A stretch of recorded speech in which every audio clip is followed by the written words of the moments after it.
no doubt thought that their only hope of finally experiencing freedom, their only hope of doing so, was to put to death indiscriminately the whole race of those who held them in bondage.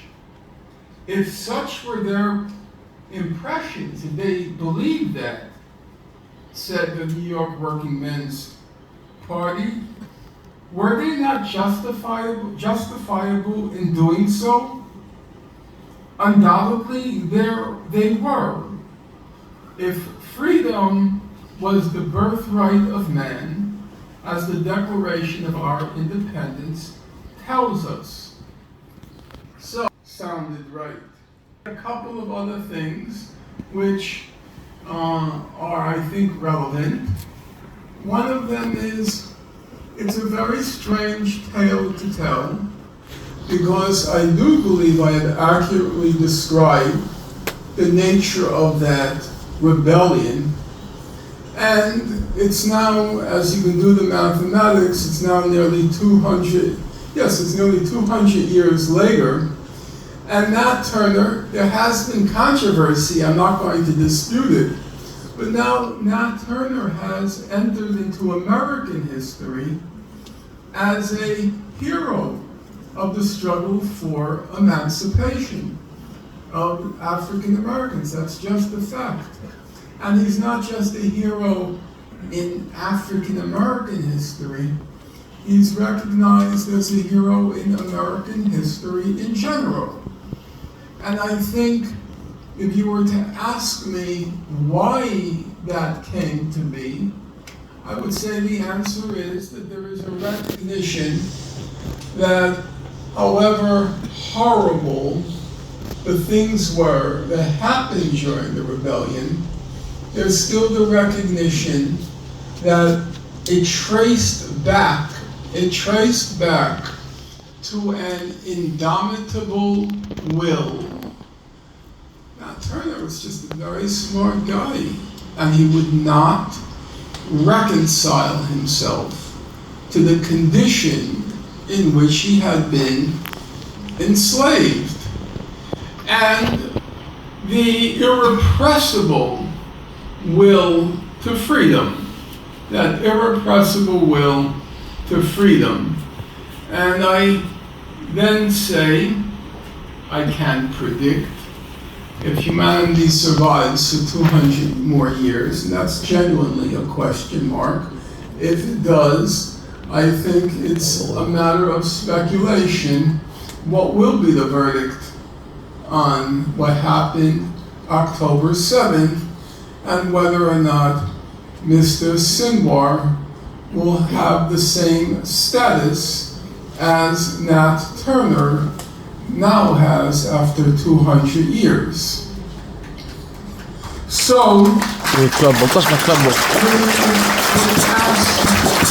you ask me the question, as I was asked again by Piers Morgan for I think the second time, he asked me,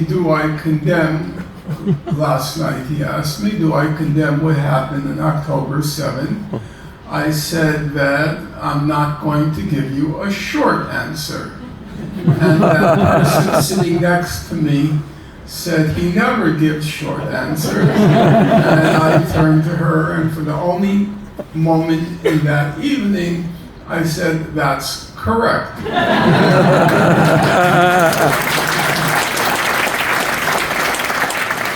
And not just because I'm a long-winded professor, but because I think these are complicated questions that can't be answered simply. That's true. So I said to him that if you incarcerate people in a concentration camp, you then impose a medieval blockade on those people, which has been described by reputable human rights organizations as a crime against humanity.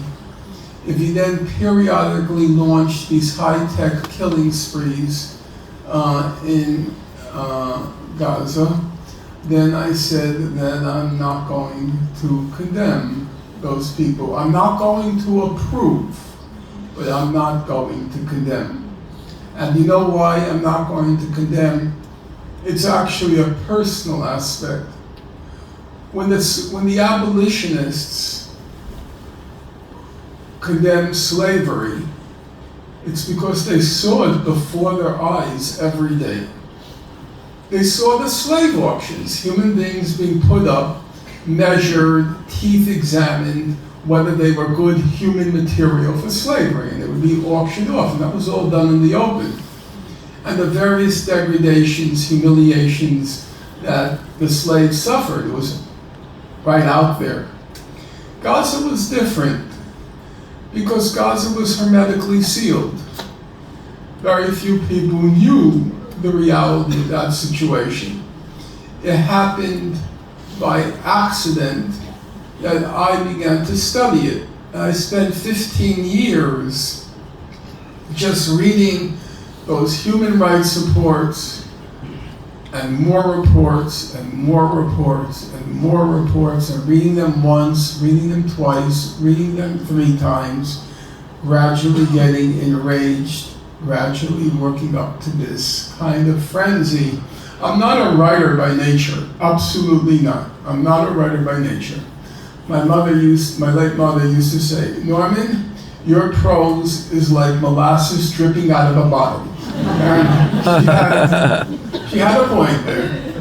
When the first book I ever wrote in the subject, I didn't write the whole book, I contributed to the book by 2 people, some of you may know by name, Edward Said and Christopher Hitchens, and I contributed 1 chapter. The book was called Blaming the Victims. And my mother was a voracious reader, extremely smart person, and she let you know it. When she read the book, she said, Norman, I read that book twice, cover to cover, and each time I skipped your chapter.